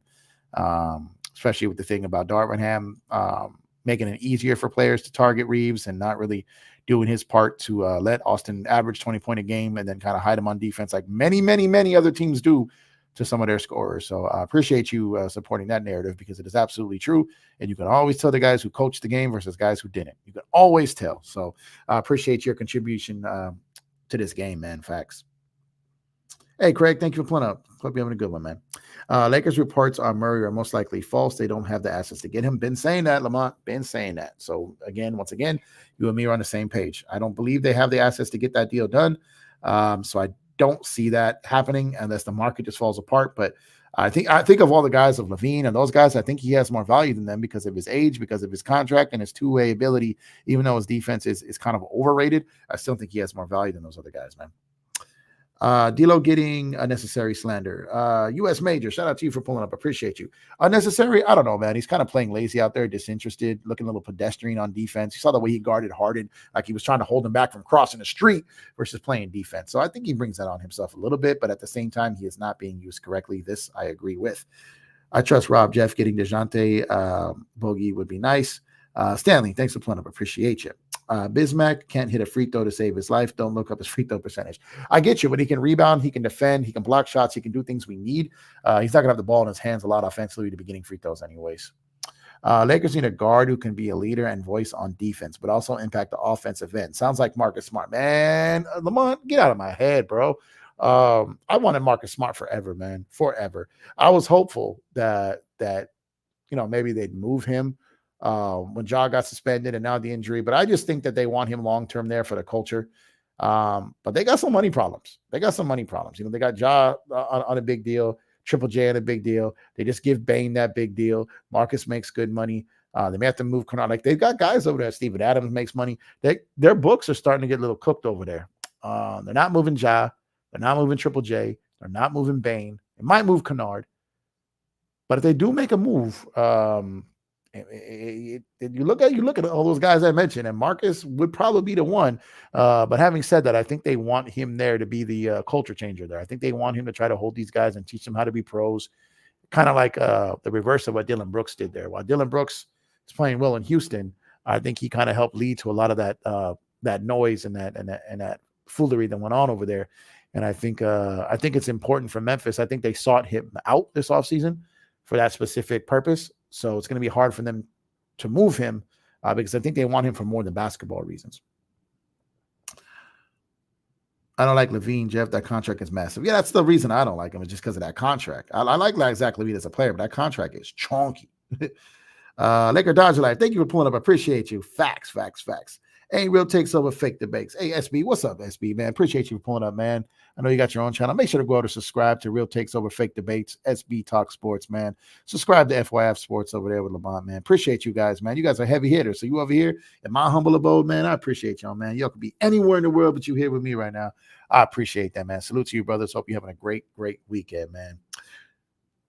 Let's see what we got here. Lakers not getting Zach because of his money. That's what I keep saying, man. That's what I keep saying. Trade LeBron, time to rebuild. Probably not happening. I wouldn't bet on that, man. He's too box office. Love this channel. Just subscribe. Very knowledgeable show host minus the BS. Hey, thank you, man. That's what I aim for. Appreciate you. Appreciate that, Major. Appreciate you. That's exactly what I strive for on this channel, man. LaVine is not better defender than Prince. Please stop. Yeah, that's wild to me, Angie. Come on now. I don't know who would say that Taurean Prince can't defend. It just trips me out, man. Tina, hello. How you doing? Thanks for pulling up, Tina. Appreciate you. He's not a better defender than Prince. That's wild. Vlad Jr. going to arbitration with the Jays, future Dodger. Oh, man. Well, he did come out and say that he has no intention of signing with the Yankees. He's going to get big money. I don't think the Dodgers have a place for him, though. I don't think the Dodgers are going to pay him. I think the Dodgers can just continue getting arms, man. Andrew said Jaylen Brown is going to make 50 to 65 million over the next 5 years. LaVine at 43 next year is a lot, but not that crazy for a ceiling he provides. I think he tops out of 40. Well, he gets to 47 soon, right?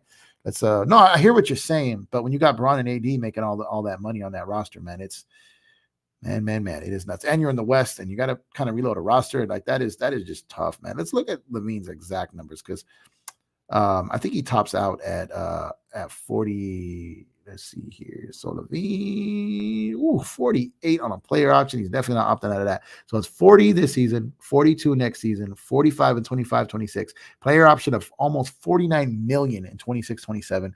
When you're going to be paying Anthony Davis ridiculous money. My God, man, I can't do it, man. I can't do it, man. Hey, Laker girl, Portia Gaines, thank you for pulling up. Appreciate you. Salute to you as well. Hope you're having a good weekend, man. LaVine will be Russ 2.0. That because of the money. I like his game, but I don't like the money.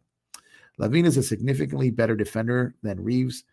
Reeves doesn't even have the athletic bag to defend anyone, to be honest. I don't disagree with that, but as far as Prince, I disagree with that. I think that Prince is a better defender than LaVine for sure. Prince has been very underrated. Cheap contract, starter minutes, defending other wings, and one of our best three-point shooters. No need to complain. He's a bench guy who stepped. Yeah, he's shooting 40% from three and guarding wings effectively. Like, my God, making $4.9 million a year. I don't understand why people bash Prince so much. Andrew, it's talking to Andrew there. Love Reeves, but I don't worry about his aging athleticism. If he gets half a step slower, he'll be unplayable. Yeah, but that's why I like Austin Reeves off the bench more. I think because he can score, he can come off the bench. I think his game stays the same whether he's starting or coming off the bench. But I like him off the bench more than starting. DeJounte is certainly not better than LaVine. He's not better than LaVine. No. His contract is better than LaVine. But player, no. LaVine is better, especially not on the Lakers. Toronto will have decisions to make on Bo and Vlad Jr. They will. Yeah. Huge decisions. That's what I was saying. Like, if they had gotten Ohtani, it's like, those guys were probably gone. So,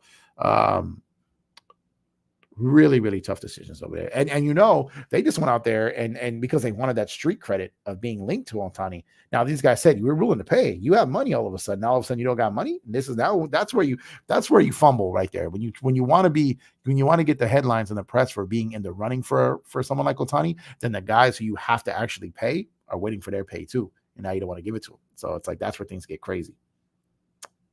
At the end of the last game, you had Braun, AD, and Darvin laughing. AR looked genuinely ticked off. That's the attitude you want. Yeah, I like Austin, man. DeJounte Murray deal is over, Jeff. Over is like not happening. I don't see it happening. Like, I don't. Maybe it can, but I don't see it. Okay, we move on. Can get Marcus Smart. Just touched on that. Getting Marcus Smart, Caruso, DFS, and Drummond would be home my GGs. To see all those together, man, that'd be crazy. Players make crazy money, haven't accomplished anything in this league, but that's the league, man. People get paid for doing nothing in this league. If it's a Celtics Clipper finals this year, I will end it all. Oh my God, I don't even want to envision that. Will just wrote an article about Jerry Krauss. He did good. I haven't seen it yet, but God, that was just so terrible. So terrible. For those who don't know the history, Jerry Krauss, baseball guy, came over from the White Sox, was a baseball scout. I've done a lot of I know my stuff on Jerry Krauss, and that was just shameful, man. That was just absolutely shameful. I hope Michael Jordan comes out. I hope Phil Jackson comes out. I hope Reinsdorf comes out. I hope everybody who had a problem with with Jerry Krauss professionally, because just difference of opinion, step up for his widow and his wife, man. I really, really hope that Michael Jordan steps face first in front of this. As does Phil Jackson. Because I'm telling you, when Phil Jackson was in the building tonight and heard that, and I guarantee you, he felt some type of shame there because he's to blame for this. 49 mil and 26, 27 is going to be like $34 million contract. Yeah, but you got to get there first. You still got to get through this year and next year when that contract still counts for 40 something now. So I get what you're saying then, but we got to deal with it now too. Should throw a Rui so they get the Murray trade to get it out. Well, they'd have to probably. So again, I just think they'll get outbid for him. If Atlanta's super serious about trading him, the Lakers can get outbid. And he would be an expiring. That's the least of our issue, especially with the ceiling he provides us during our championship window this year and the next. Now I have friends of mine who are not Laker fans scratching their heads with Ham's decision is called. What's up, Gemini? Yeah, man. Yeah, man. It's well because it's a national headline now. It's everywhere now. Once it hit the mainstream, now everyone's talking about it. Like I said, everyone copies, pastes, cookie cuts, and jumps on the wave, man. But you're right. Does LaVine have a max contract? If so, isn't that based on percentage of the cap space? He does have a. He doesn't have a. He does not have a. Let me see here. So yeah. So he has. So like it is based off the cap, but that's already kind of lined out because this new CBA has already been like approved of it there. So he's like 29.5% this year, 30 point. What is this one? He's actually higher next year, and then a little bit lower the year after that, and a little after that. So that is it's already mapped out. So it is a percentage of the cap. And it percentage of the cap. So that it could increase, but it's at the time at which a deal signs for. So the maximum that you sign, it's for the maximum of what that cap is at the time that you sign it. So if the cap booms over the next couple of years, the percentage of it is at the time at which it was that the deal was. So the overall value of his deal isn't going to increase if the cap spikes. It's not going to happen that way.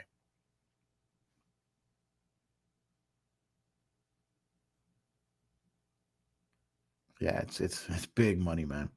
Darvin Ham is not ready to be our coach. Appears to be so, man. Yeah, but we literally get Zach LaVine. We would be contending every year. Other contenders has gone all in. Clippers, Suns, Celtics, Bucks, Nuggets. Okay, but the only one that's won out of any of those is the Nuggets. Clippers injury riddled. Suns is a mess with their roster. Celtics will see. They haven't won one, and they've got some injury concerns here. The Bucks, they won one. They've had to commit a ton of stuff now here. They've sold their soul there, see if they can pull it off, but they're struggling defensively. Nuggets got one. So like I said, the Lakers got, over the last 4 years, the Lakers got one as well. So like I said, when you look at everything and look at everything that's done, the Lakers still got one championship, which is what Denver has. And these other teams got that. What do you think of our new G League additions, Skylar and Dylan? I mean, cool. Well, we'll see if it translates to anything on the actual NBA roster for the NBA team. We'll see. I don't think any of those guys are going to get impactful minutes, barring anything crazy. What's your realistic dream trade season? Mine would be, I'll tell you, mine is still come back to, I like Caruso, Carter, and Drummond. Like, I really would like that because it solves problems in multiple positions. And literally, you can get all three of them for like D'Lo and like probably like a second round. Like, a minimum guy for filler. And probably maybe a pick like protection in there. You could probably get that trade done. I'm starting to lose faith, Jeff. I hear you. Jason Jimenez. Jimenez, thanks for pulling up. What's up, Jeff? Jeff, as the Lakers run triangle offense today, do you think it would be successful? No, the league is different, man. You'll get ran out the building, zones, all these different things that come in. The triangle, you can use some elements of the triangle, but the full triangle like we had with the Kobe Shaq Lakers, that offense really can't thrive in today's game. Some elements of it can, but not the full. You want Skylar as a starting point guard? What if Braun declines player option? Resign on mid-level, what player would we target? Well, it's not just because LeBron did that doesn't mean, because you still got AD at top money. You still got Cat. Like, there's still guys, a lot of your salary is still getting eaten up there. You wouldn't have like max money, like $50 million of money. And I don't see Bron doing that, to be honest with you. I don't see it. But this is kind of a weak free agent year too. The next summer, in the summer after that, starts to fill out. But I don't see LeBron turning down $50 million to take $5 to $15 million. I just don't see that happening. I don't think that's going to happen at all. No way we get Caruso for D'Lo in a second. Caruso alone would take more, maybe. But like I said, Milwaukee can't offer more. Boston, I think, is going after bigs. OKC is probably going to go all in on marketing. So I could see his market not being as robust pick wise as some other players. I'm serious about when you actually look at people, how they cancel each other out. The triangle is why Phil didn't take as many timeouts. True. And it's also why he couldn't be on the Knicks anymore, because it just didn't work in today's game. I would go for Draymond Green, CP3, or Clay, or package for the Lakers. Oh, man.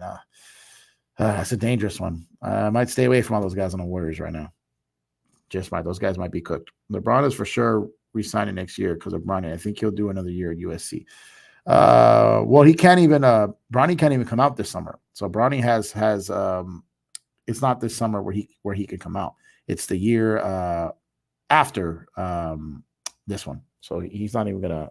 He's not. I think they pretty much already said he's not. He's not coming out this summer. We ever heard so much DeRozan to Lakers stock with Chicago playing better. What if he still gets moved?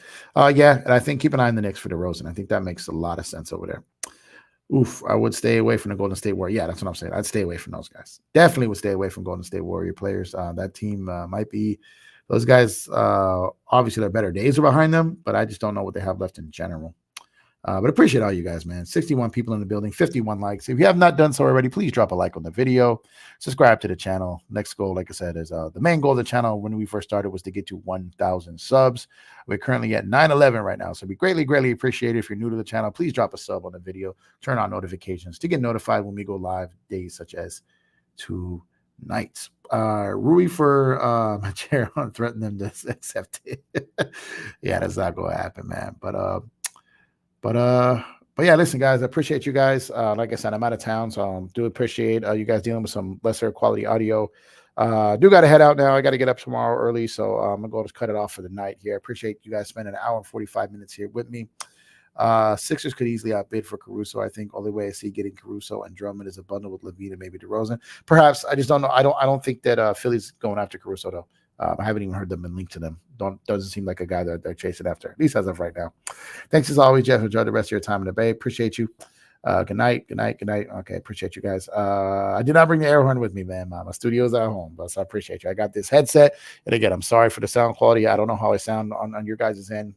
Doesn't sound too great on my end. So appreciate you guys for tuning in. Appreciate the support. Appreciate the patience. I'll do my best to try to tap in sometime tomorrow. I just don't think I'll be able to, but I'll be back Sunday night if not. So appreciate you guys. You guys could be anywhere in the world, but you're here at me. I thank you guys for that. Enjoy the rest of your Friday night. Have a great Saturday. And I will talk to you guys. Thank you, Tina. Appreciate you. I'll talk to you guys soon. So you guys stay safe. Appreciate your continued support as always. And have a good night.